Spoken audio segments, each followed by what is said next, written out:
Students, in this video, first we'll discuss with the relation between the thermal energy, the relation between the thermal energy and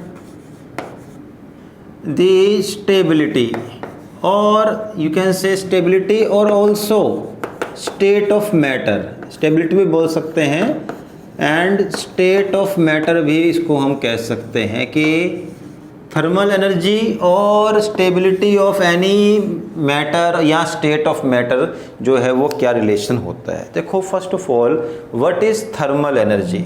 जैसे देखो, ये ज़रा पता आपको होना चाहिए कि कोई भी सब्सटेंस हो अबव -273 डिग्री सेल्सियस, देखो जिसे बोलते हैं जीरो, एब्सोल्यूट जीरो या जीरो केल्विन।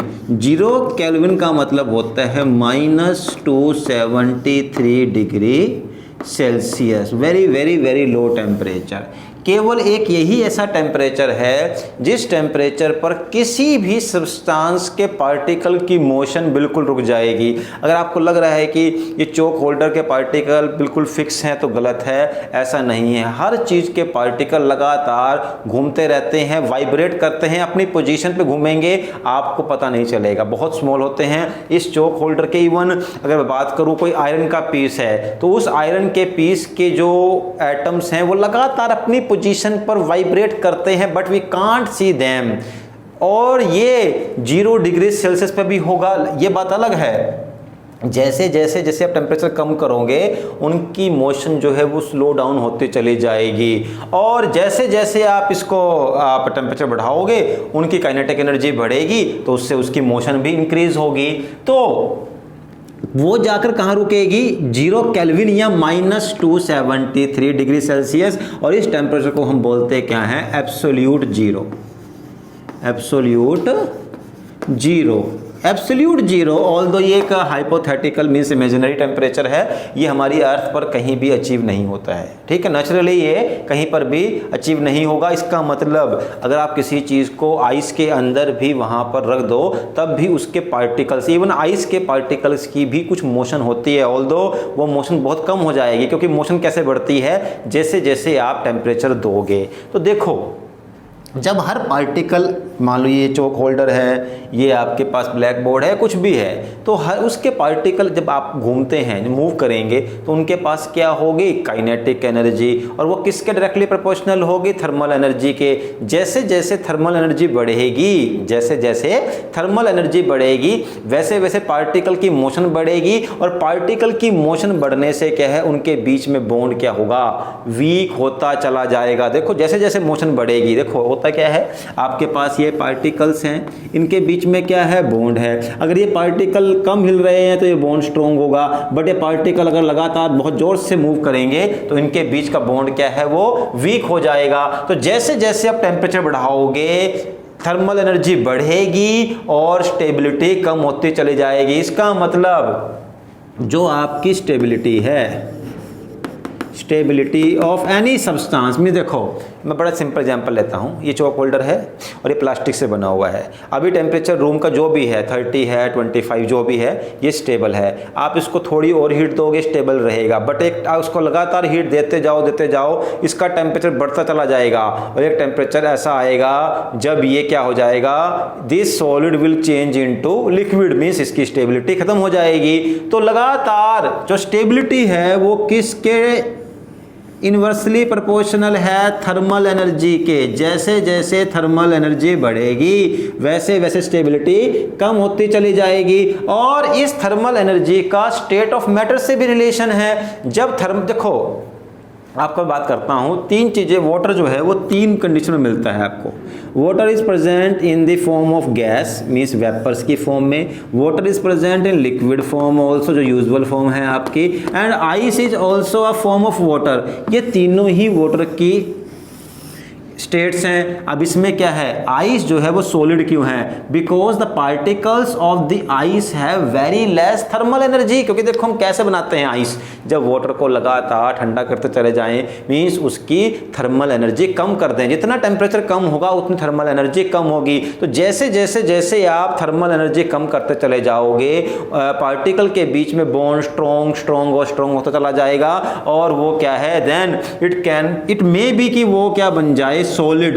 और अगर थर्मल एनर्जी बढ़ती है, मीन्स अगर आप आइस की को थोड़ा ठंडा गर्म कर दो, मीन्स उसको रखो आप आउटर एटमॉस्फेयर में, तो जैसे ही वो 0 से आगे पहुंचेगा 1 2 पर, it will change into liquid. तो आइस से क्या बन जाएगा, लिक्विड। और अगर आपने लिक्विड को टेम्परेचर दिया, हाई टेम्परेचर दिया, तो वेपर मीन्स गैस की फॉर्म में कन्वर्ट हो जाएगा। तो सबसे ज्यादा थर्मल एनर्जी किसकी है, गैस की, उससे कम लिक्विड की, और सबसे कम थर्मल एनर्जी किसकी है, आइस की। तो यहाँ थर्मल एनर्जी और स्टेट ऑफ मैटर में भी रिलेशन है। जैसे जैसे थर्मल एनर्जी बढ़ेगी, वैसे वैसे जो आपका कोई भी स्टेट है, चाहे वो लिक्विड है, सॉलिड है या गैस है, उसकी जो स्टेबिलिटी है कम होती चली जाएगी। अगर आप सॉलिड को लगातार टेम्परेचर देते चले जाओगे, then it can be possible कि वो उसकी क्या हो जाए, मेल्टिंग हो जाए, it will change into liquid. और लिक्विड को अगर लगातार आप हीट देते जाओगे, then it can change into the vapour by the evaporation और बॉइलिंग। ठीक, तो यहां पर हमारा ये हो गया, एक छोटा सा कंसेप्ट था कि व्हाट इज द रिलेशन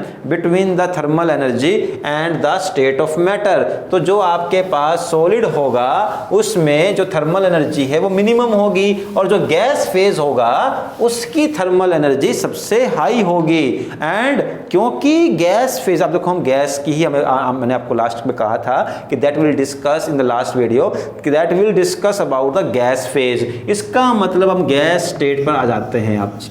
तो गैस में थर्मल एनर्जी क्या होगी, the thermal energy of the gas will be highest, thermal energy will be highest. And क्योंकि थर्मल एनर्जी बढ़ेगी तो उसके डायरेक्टली प्रोपोर्शनल क्या होती है, kinetic energy. Kinetic means movement energy. तो जैसे जैसे आप थर्मल एनर्जी बढ़ाओगे तो क्या है, काइनेटिक एनर्जी भी बढ़ेगी। इसीलिए गैस की काइनेटिक एनर्जी सबसे हाई होती है, because of the high thermal energy of the gas particles. और गैस पार्टिकल के बीच में जो बॉन्ड होगा वो कैसा होगा, बहुत ही वीक होगा। अब बॉन्ड वीक होने से भी पार्टिकल इजीली मूव करते हैं, that's why it has high kinetic energy. So we can say the particles of gas have a high kinetic energy because of the weak bond and high thermal energy high, और bond weak होने की वजह से gas जो है उसकी kinetic energy high होगी। और अब क्योंकि गैस के पार्टिकल की हाई काइनेटिक एनर्जी है, जरा सपोज करना जैसे हमने ये गैस है, इसे किसी एक क्लोज चैम्बर में ले लिया, ये गैस के पार्टिकल्स हैं, ठीक है। और इन गैस पार्टिकल्स का क्या होगा, देखो जरा समझना थोड़ा सा इसको आराम से। क्योंकि इन गैस पार्टिकल्स की हाई काइनेटिक एनर्जी है, तो ये देखो गैस के पार्टिकल हमेशा बहुत हाई स्पीड पर मूवमेंट करते रहेंगे। ये पार्टिकल यहाँ जाएगा, ये पार्टिकल यहाँ। अब ये पार्टिकल अगर यहाँ आया, टकराया इससे, ये टकराया इससे, टकराया इससे, मीन्स आपस में पार्टिकल एक दूसरे से टकराते रहेंगे। और लास्ट में क्या होगा, वो पार्टिकल कहाँ टकराएगा, इनर वॉल पर। तो ये पार्टिकल जाकर के लास्ट में कहाँ टकराएंगे, इस चैम्बर की इनर वॉल पर, और क्या क्रिएट करेंगे, प्रेशर। इससे प्रेशर क्रिएट होता है। यही इसीलिए देखो क्या होता है कि जैसे हम बैलून में ना एयर इन्फ्लेट करते हैं, एयर को भरते हैं, तो बैलून में एक समय तक आप एयर फिल करते रहो, उसके बाद क्या वो क्यों एक्सपेंड होता है, क्योंकि अंदर से क्या लगता है, प्रेशर। गैस का प्रेशर अंदर से लगा तो जो बैलून है वो एक्सपेंड करना स्टार्ट हो जाएगा, ठीक। तो लगातार प्रेशर लगने से इसको हम बोलते हैं गैस का प्रेशर। अब जो गैसेस हैं, गैसेस exert pressure.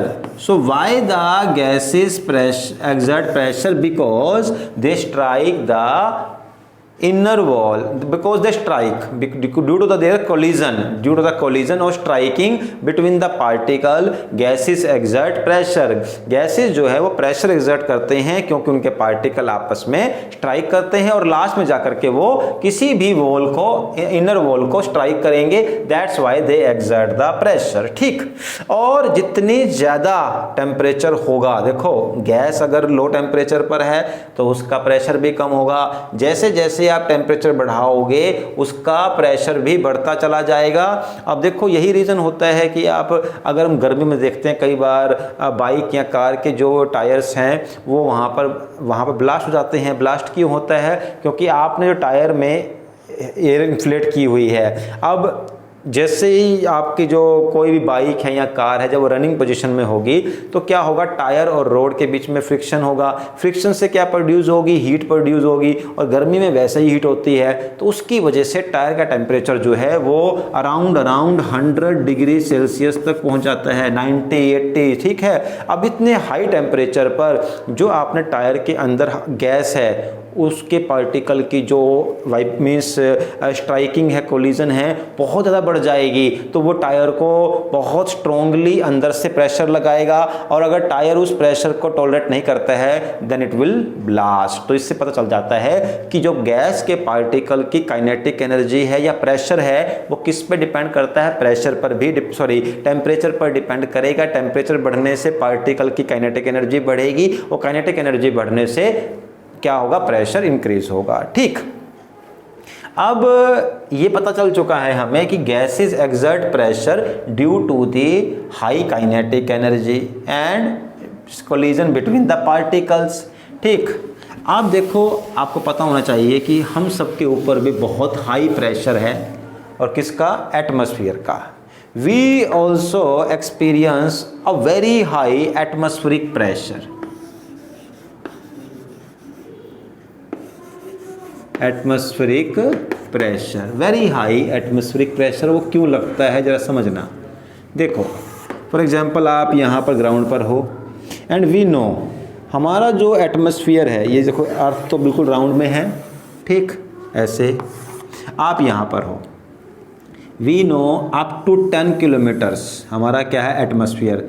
अब क्या होगा, आप यहाँ पर हो तो जितनी भी ये गैस है ये सब के सब आपके ऊपर प्रेशर, चारों तरफ से प्रेशर लगाएगी और ऑन एन एवरेज एक पर्सन के ऊपर 5 क्विंटल तक एटमॉस्फेरिक प्रेशर होता है, वेरी वेरी हाई प्रेशर। ठीक है, तो बट हमें वो एक्सपीरियंस क्यों नहीं होता है, why don't we feel so much pressure? उसका रीज़न ये होता है कि वो प्रेशर जो है वो हर डायरेक्शन से, क्योंकि एटमॉस्फेयर ऐसा नहीं है कि ऐसे प्रेशर, गैसेस तो चारों तरफ से इक्वल प्रेशर लगाएंगे। मीन्स जितना प्रेशर इधर से लग रहा है इतना ही प्रेशर यहाँ से लगा, जितना प्रेशर नीचे से लगा उतना प्रेशर ऊपर से लगा। ठीक है, तो वो प्रेशर जो है वो न्यूट्रलाइज हो जाता है, that's why we don't feel, but a very high atmospheric pressure is exerting on us. And जरा ध्यान देना, अगर मैं बात करूं तो ये बताओ कि अगर मान लो ये आपका सी लेवल है और मान लो आप यहाँ पर किसी एक हिल पर हो तो कहाँ पर आपको प्रेशर हाई लगेगा?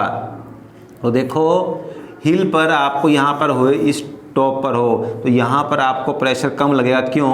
क्योंकि देखो जैसे ये 10 किलोमीटर का था तो यहाँ पर अगर आप यहाँ पर हो तो इतनी सारी गैसेस आप पर प्रेशर लगाएंगी, बट अगर आप यहाँ हो तो इतना ही प्रेशर, इतनी गैस ही आप प्रेशर लगाएंगी, ये वाला प्रेशर तो आप पर नहीं लगेगा। तो जैसे जैसे आप अर्थ के सरफेस से ऊपर चलते जाते हो प्रेशर जो है एटमॉस्फेयर का वो कम और कम होता चला जाता है। ठीक है, तो चलो अब इसके बाद मैं यहाँ पर गैसेस के रिगार्डिंग कुछ लॉज हैं उन्हें स्टार्ट करूँगा। तो आज हम फर्स्ट वीडियो में एक ही लॉ एक्सप्लेन करेंगे, बाकी कल बाकी दो बचे हुए 2 लॉज हैं उन्हें स्टडी करेंगे। तो सबसे पहला जो फर्स्ट लॉ है वो हमें डिस्कस करना है, दैट इज़ बॉयल्स लॉ।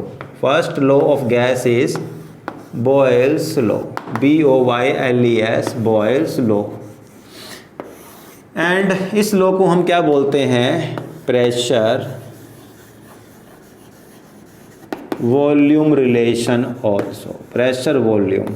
देखो यहाँ आप कैसे याद कर सकते हो, क्योंकि तीनों लॉज में ना ये टेम्परेचर, प्रेशर या वॉल्यूम ही आएगा, थोड़ी कन्फ्यूजन हो जाती है। तो बॉयल्स में देखो, बॉयल्स को अगर आप इंग्लिश के वर्ड से लो तो BOIL, और बॉइलिंग कैसे होती है, टेम्परेचर पर। तो इस लॉ में टेम्परेचर को कांस्टेंट रखना है, वो इंक्रीज नहीं करना है आपको। जो इस लॉ में क्या होगा, टेम्परेचर को स्टडी रखना है। अब देखो व्हाट दिस लॉ स्टेट्स, वो समझें उससे पहले जरा एक एग्जांपल लेते हैं। जैसे मान लो आपके पास ये एक बीकर है, ठीक है, बीकर है, या मैं इसको काम करता हूँ पिस्टन में कन्वर्ट कर देता हूँ। पिस्टन क्या है कि मान लो यहाँ गैसेस है, ठीक है, ये गैस है कोई भी, और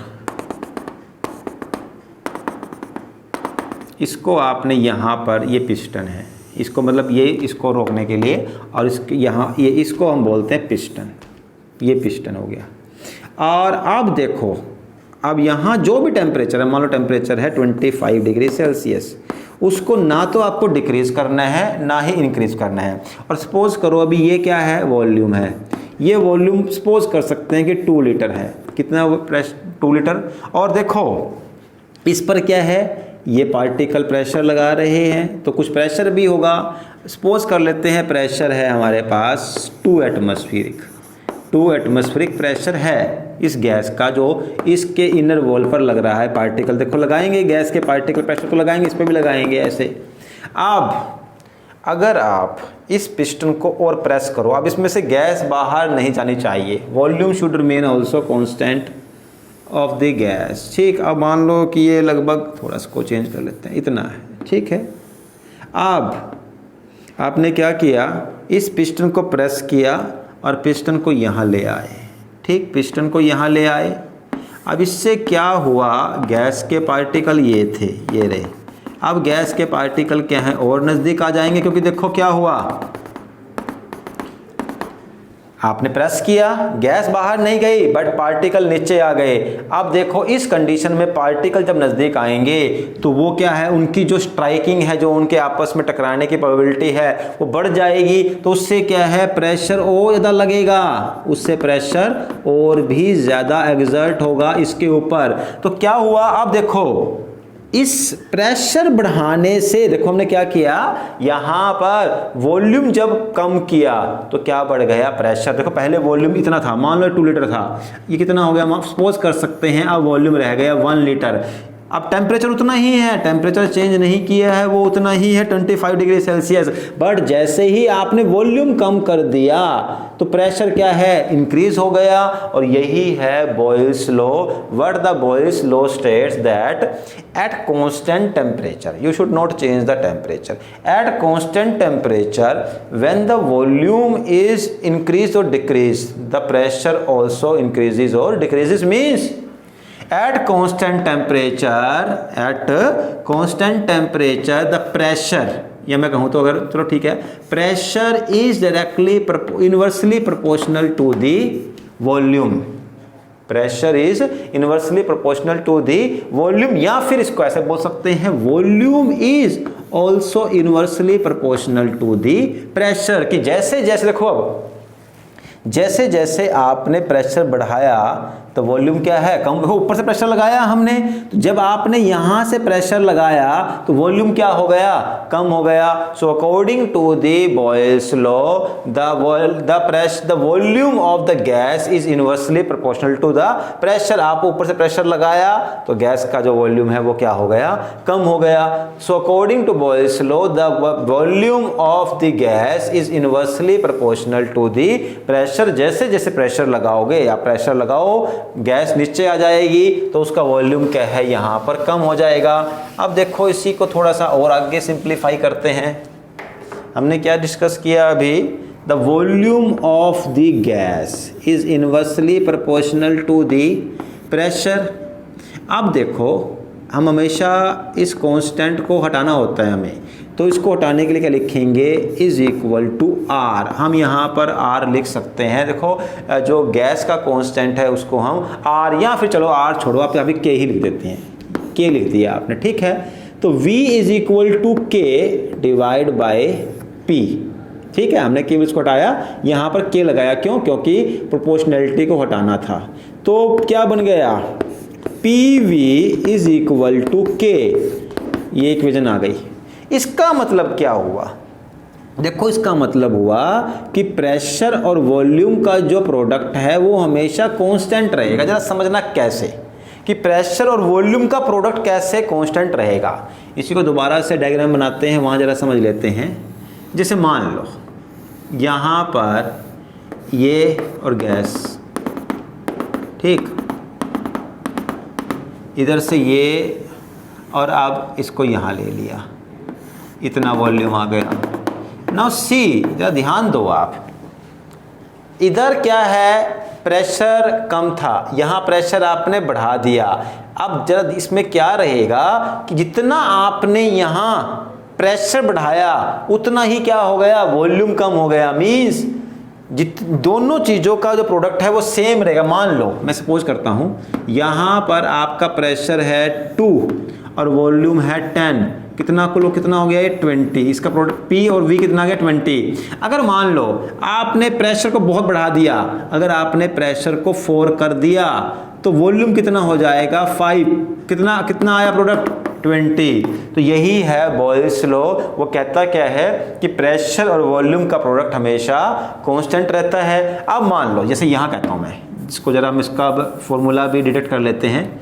अगर ये प्रेशर है, इसको मान लो ये P1 है, इसका प्रेशर P1 है, और जो ये पूरा वॉल्यूम है इसे हम V1 बोल दें। इसी गैस को जब आपने अंदर प्रेस किया तो प्रेस करने पर इसका जो प्रेशर हो गया उसको सपोज ये वाला प्रेशर कितना हो गया P2, और इसका जो वॉल्यूम कितना हो गया V2। Gas same to same है, टेम्परेचर भी हमने चेंज नहीं किया।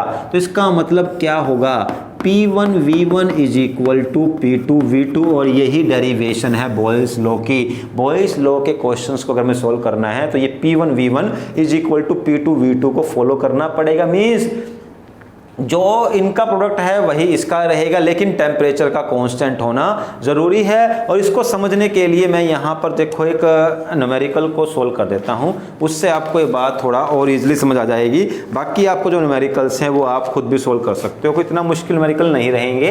बस आपको P1 V1 is equal to P2 V2 को ही अप्लाई करना पड़ेगा। कैसे, ज़रा देख लेते हैं। देखो एक क्वेश्चन आपके पास नोट्स में दिया है, ये पेज नंबर 4 पर फर्स्ट क्वेश्चन ही रहेगा बॉयल्स लॉ का। A balloon is filled with hydrogen gas. Gas कौन सी है आपकी, hydrogen gas. A balloon is filled with a hydrogen gas at room temperature, it will burst if pressure exceed 0.2 बार। उसने कहा कि ये balloon फट जाएगा अगर प्रेशर 0.2 बार से ज़्यादा हो। इसका मतलब मैक्सिमम प्रेशर कितना हो सकता है, 0.2 bar. If at 1 bar pressure, if यानी कि अभी पहले सिंपल ले लेते हैं P1। इफ 1 बार प्रेशर, तो P1 कितना आ रहा है, पहले लिया इसने 1 बार। If at 1 bar pressure the gas occupies 2.27 litre volume, यानी कि जब प्रेशर P1 इतना है तो वॉल्यूम V1 कितना है 2.27 लीटर। उसने कहा है कि इस गैस में अगर आपने प्रेशर 1 बार प्रेशर है तो कितना वॉल्यूम होगा 2.27 लीटर। अप टू व्हाट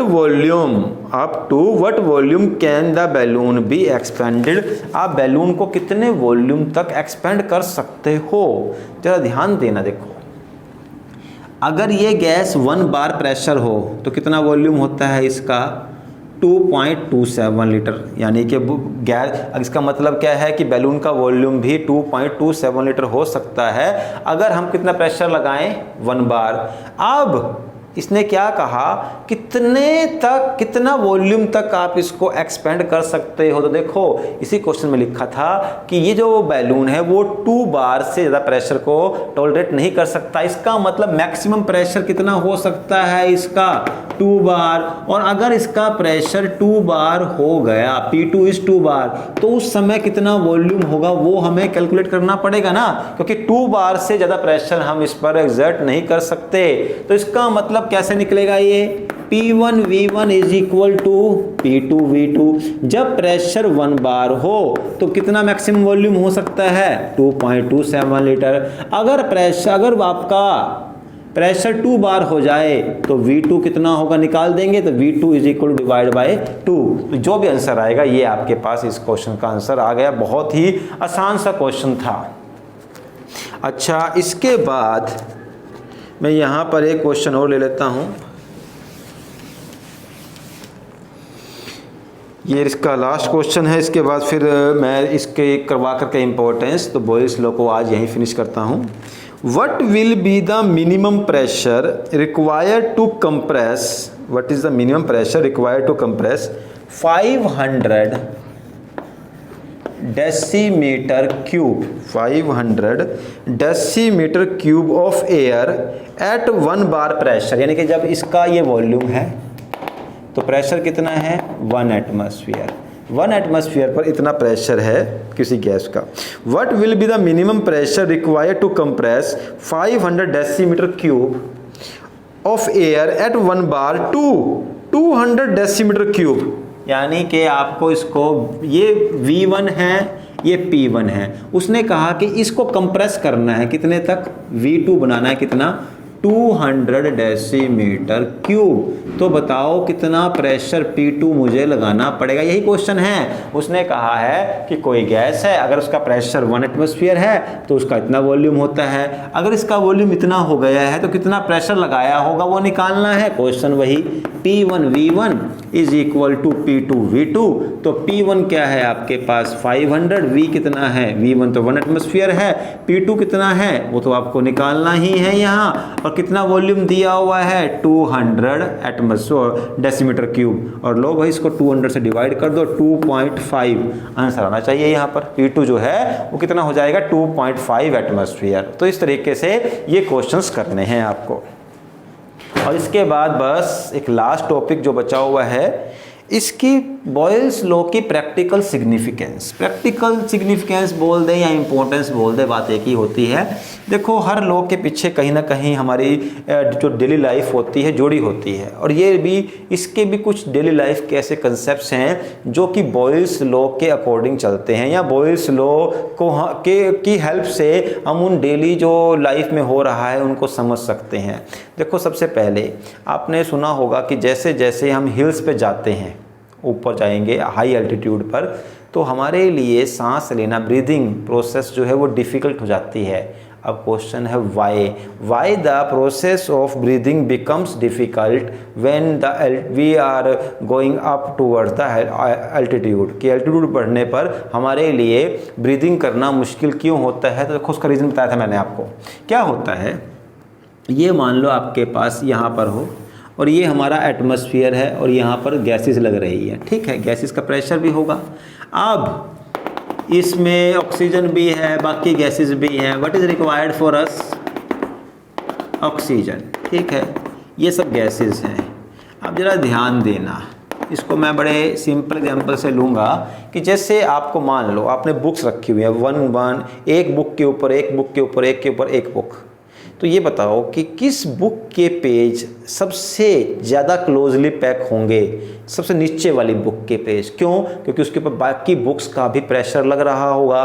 तो जब वो क्लोजली पैक हो गए तो क्या होगा, जो ये नीचे, मान लो चलो यहाँ तक मान लेते हैं, इतने एटमॉस्फेयर पर ऊपर का सारा प्रेशर लग रहा है, तो यहाँ पर जो ऑक्सीजन के मॉलिक्यूल्स होंगे वो बहुत नज़दीक होंगे, क्योंकि ऊपर से प्रेशर लगेगा तो ये क्या हो जाएंगे, बिल्कुल क्लोजली पैक, जितना नज़दीक पॉसिबल है उतना हो जाएंगे। और अगर आप यहाँ रहते हो तो क्या होगा, आपके लिए ब्रीदिंग करना आसान है, क्योंकि आपके आसपास जो हवा है, जो एयर है, उसमें हाई कंसंट्रेशन है, हाई अमाउंट किसका है, O2 का, मीन्स इतने एयर में ज़्यादा गैस है। बट अगर आप ऊपर चले जाते हो, मान लो हाई एल्टीट्यूड, आप यहाँ पर हो, ठीक है, you are at this position, और 10 किलोमीटर यहाँ तक था। अब अगर आप यहाँ पर हो तो ये जो एयर है आपके आसपास वाली, यहाँ पर प्रेशर कम लगा हुआ है, तो इतने एरिया में, क्योंकि प्रेशर कम लगा है तो गैस के पार्टिकल दूर हो गए, तो उसमें ऑक्सीजन के पार्टिकल भी दूर हो जाएंगे। तो वो दूर होने से क्या है, आपके आसपास जो एयर है उसमें गैस कम होगी। कौन सी गैस, ऑक्सीजन गैस कम होगी। That's why we feel difficulty in breathing, ठीक। और इसके बाद एक लास्ट क्वेश्चन कि why it is difficult to cook the food at high altitude, और why it takes time to cook the food at high altitude. अगर high ज़्यादा है ना, तो आपके लिए किसी भी चीज़ को कुक करना, मीन्स हम कहें कि पोटैटो बॉइल्स करने हैं तो मुश्किल आएगा, टेम्परेचर हाई लगता है। वो क्यों? हमें क्या लगता है, हम सोचते क्या हैं कि जैसे मान लो आप यहाँ पर हो, सी लेवल या अर्थ पर हो, ठीक, और एक कोई इधर पहाड़ों पर है, तो हमें क्या लगेगा कि जो यहाँ पर है उसके जो पोटैटोज़ जो है वो जल्दी बॉईल हो जाएंगे, पर ऐसा नहीं है। कुक ईजिली, मतलब कि फूड जो है वो ईजिली कुक नहीं होगा अगर आप हाई एल्टीट्यूड पर हो। तो उसका रीज़न पता है क्या होता है एक्चुअल में? इसका रीज़न ये है, बॉइलिंग पॉइंट जुड़ा हुआ है। First of all, what is boiling point? जरा समझना, ये आप 5th-6th क्लास की डेफिनेशन काम नहीं आएगी। What is boiling point? Boiling point is that temperature. It is that temperature at which the vapor pressure becomes equal to the atmospheric pressure. कैसे, जरा समझना देखो। जब मान लो आपके पास ये लिक्विड है, आप इसको गर्म कर रहे हो, तो इसमें से वेपर बाहर निकलेंगे। पर वेपर कब बाहर निकलेंगे? देखो ऊपर से क्या प्रेशर लग रहा है, बताया था अभी आपको, हर जगह क्या लगता है, एटमॉस्फेरिक प्रेशर। ऊपर से क्या लग रहा है, एटमॉस्फेरिक प्रेशर, और नीचे से क्या है, वेपर ऊपर आने के लिए ट्राई करेंगे। ये वेपर कब आएंगे? जब वेपर का प्रेशर एटमॉस्फेरिक प्रेशर से हाई हो जाएगा। अगर अगर अगर एटमॉस्फेरिक प्रेशर हाई है तो वेपर को ऊपर नहीं आने देगा। इसीलिए जब आप बॉईल करते हो तो वाटर जो है फटाफट उड़ जाता है, क्योंकि बॉईल करने से वाटर के पास हाई प्रेशर होगा उसके पार्टिकल के पास, और वो वाटर में से बाहर आएगा, और वो बहुत, इसी जब वो बाहर आता है तो क्या होता है, वहाँ बबल्स बनते हैं। बबल्स क्यों बनते हैं? क्योंकि जो बाहर निकल रहा होता है वो गैस होती है, वो वाटर के वेपर्स होते हैं। लेकिन वो कब निकलेंगे? जब इन वेपर्स के पास एटमॉस्फेरिक प्रेशर से भी ज़्यादा प्रेशर हो। तो बॉइलिंग पॉइंट वो टेम्परेचर है, वो टेम्परेचर जहां पर एटमॉस्फेरिक प्रेशर और वेपर प्रेशर इक्वल हो जाए। ठीक, अब जरा ध्यान देना, देखो यहां पर अर्थ पर क्या है, एटमॉस्फेरिक प्रेशर हाई है, तो यहाँ पर अगर आपको वाटर को बॉईल करने के लिए 100 डिग्री सेल्सियस लगते हैं। ऊपर क्या है, वेपर प्रेशर कम है, तो आपका जब प्रेशर कम है तो कम टेम्परेचर पर ही बॉइलिंग स्टार्ट हो जाएगी। फॉर एग्जांपल 95 डिग्री सेल्सियस पर बॉइलिंग स्टार्ट हो गई। अब बच्चे सोचते हैं जब बॉइलिंग जल्दी स्टार्ट हो गई तो फूड भी जल्दी कुक हो जाना चाहिए, बट वो गलत है। एक्चुअल में फूड इस चीज़ पे डिपेंड नहीं करता कि कितने टेम्परेचर पर मीन्स की बॉइलिंग हो रही है, वो डिपेंड ये करता है कि जिस मीडियम में बॉइलिंग हो रही है उसमें कितनी हीट है। अगर आपने अर्थ पर बॉइलिंग की तो वाटर का कितना टेम्परेचर होगा, 100 डिग्री, क्योंकि बॉइलिंग के बाद आप जितनी मर्जी हीट दो उस लिक्विड का टेम्परेचर नहीं बढ़ता। लिक्विड का टेम्परेचर कहाँ तक बढ़ता है, उसके बॉइलिंग पॉइंट तक, क्योंकि बॉइलिंग के बाद तो वेपर बन जाएंगे, उससे हाई टेम्परेचर पॉसिबल नहीं है। तो अर्थ पर जो आप फूड कुक कर रहे हो उसका कितना मैक्सिमम टेम्परेचर होगा, 100 डिग्री। लेकिन अगर आप उसी फूड को कर रहे हो किसी हाई एल्टीट्यूड पर या किसी हिली एरिया में, वहां उस लिक्विड को कितना टेम्परेचर मिल रहा है, ओनली 95। तो फूड कहां पहले कुक होगा, जहां फूड को मिल रहा है 100 डिग्री सेल्सियस टेम्परेचर। ठीक है, so it becomes easy to cook the food at the ground level due to the high atmospheric pressure, and at the high altitude the atmospheric pressure is less, so the boiling point is also low, and due to the low boiling point food doesn't cook early or easily। ठीक है, तो यहाँ पर ये भी Boyle's law की ही एक application है। ठीक, तो यहाँ पर हमारा ये बॉयल्स लॉ कंसेप्ट भी फिनिश होता है। After this will in the next video will discuss about the Charles law and the Avogadro law and their numericals. Okay, thank you.